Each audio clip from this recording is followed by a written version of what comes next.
Olá, amigos e amigas que acompanham a Rede Previdência.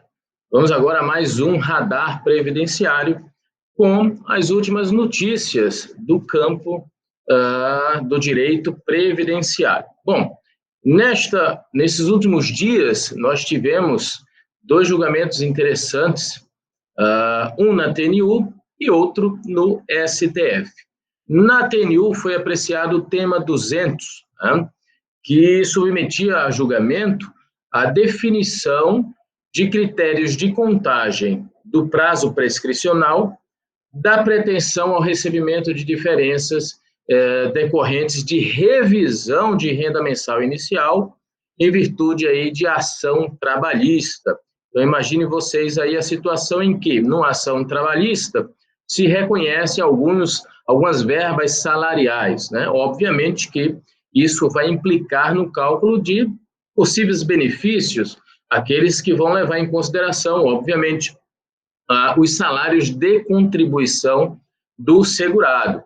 Então, nesse caso, pode ensejar uma revisão do valor do benefício, em decorrência dessa alteração nos salários de contribuição por uma ação trabalhista, né? Então, se promove uma revisão desse benefício, como ficaria a questão da contagem do prazo prescricional, no caso, o prazo quinquenal, né, para percepção e recebimento dos últimos 5 anos, né, das diferenças a partir dessa revisão.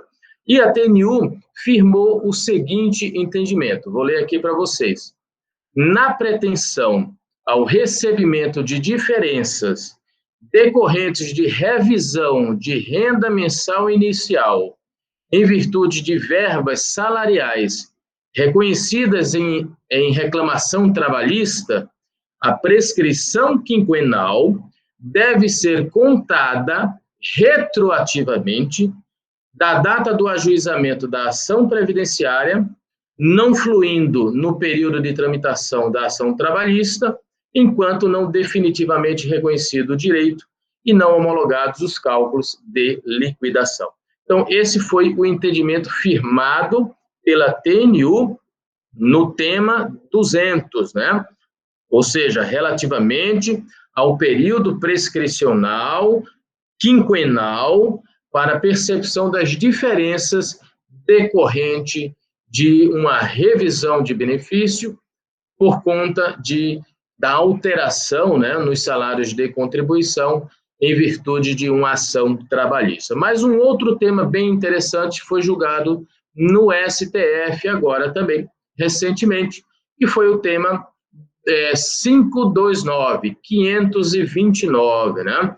O tema 529, um tema bastante controvertido, diz respeito à possibilidade de reconhecimento de uniões concomitantes ou simultâneas para fins de rateio de pensão por morte, né? Então, o caso concreto que foi submetido a julgamento, nesse tema 529, lá no STF, foi a respeito de uma pessoa que mantinha um relacionamento, uma união estável, e, paralelamente, mantinha também um outro relacionamento, né?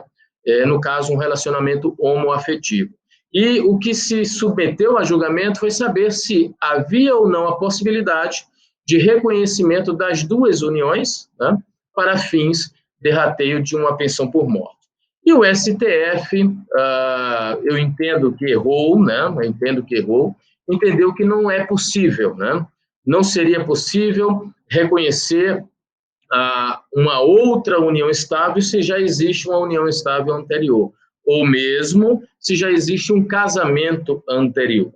Então, digamos aqui, existe pessoas casadas, tá, um casal, e que o marido ou a mulher mantém um relacionamento fora dessa união, né, fora desse casamento. Poderia reconhecer esse novo relacionamento, chame-se diamante, né? Poderia reconhecer esse novo relacionamento para fins de rateio da pensão por morte? Entendeu o STF que não poderia haver esse reconhecimento, tendo em vista o princípio da fidelidade e da monogamia que decorre do artigo 226, parágrafo 3º da Constituição Federal.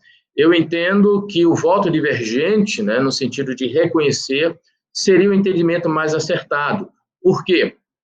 Porque não se trata apenas de uniões paralelas, mas de famílias paralelas, muitas vezes, né? Lógico que o caso concreto é que vai determinar, mas muitas vezes a gente se depara com famílias que têm, inclusive, o mesmo tempo, né, de constituição e que têm as mesmas necessidades materiais.